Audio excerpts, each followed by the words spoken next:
Welcome to the show. We've got a very interesting, sort of self-deprecating episode for you today.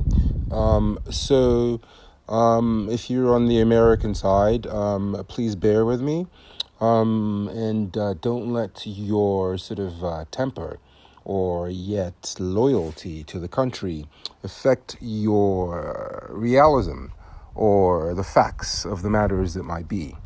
So before we get started, please make sure you like, subscribe, share our videos. We appreciate you. So in this topic, we're going to look at food. All over the world, in Asia, in Australia, in EMEA, there are very strict laws surrounding food produce in terms of what farmers can use or not use, in terms of pesticides. And not only pesticides, but growth hormones in food and sort of mixing and matching different fruits and different chemicals in order to get the biggest watermelon or the biggest oranges. There are parts of the world where you go where an orange is actually green or greenish yellow. It's not very orangey. Or you go to the grocery store in any U.S. supermarket and you're finding seedless grapes and seedless oranges, seedless tangerines, and so on and so forth. And you start to think, wait a minute, if this fruit doesn't have seeds, how can you plant it? Interesting, right? So, without further ado, let's take a look at this, how Americans ate fake bananas for 20 years. Artificial banana flavoring was common in the U.S. long before real bananas. Imagine that. So, artificial banana flavoring was first sold in the United States around the 1850s, long before we were around, predating the widespread availability of the tropical fruit itself by more than 2 decades. So, bananas are a tropical fruit that weren't available in the U.S., but the flavoring was. So, bananas were a known commodity in the United States for most of the 19th century, as the first recorded shipment arrived in New York City in 1804. But those shipments were rare and limited, and the fruit remained a highly desirable exotic luxury that few Americans had access to.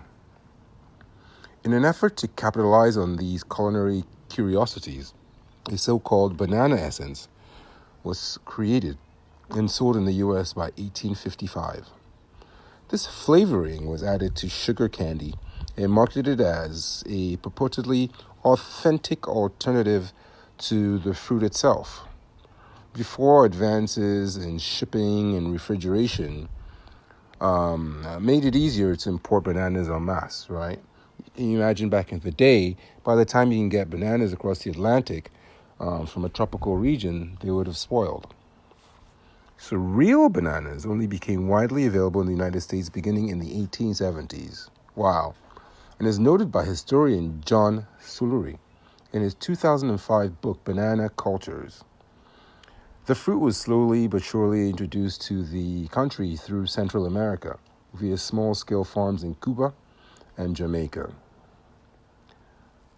Bananas were later unveiled to the masses at the Philadelphia Centennial Exposition of 1876, where they were wrapped in foil and sold for $0.10 each.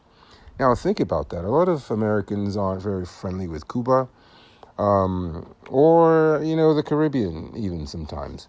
But the banana you're eating is because of them. They're the reason that bananas are available in the U.S.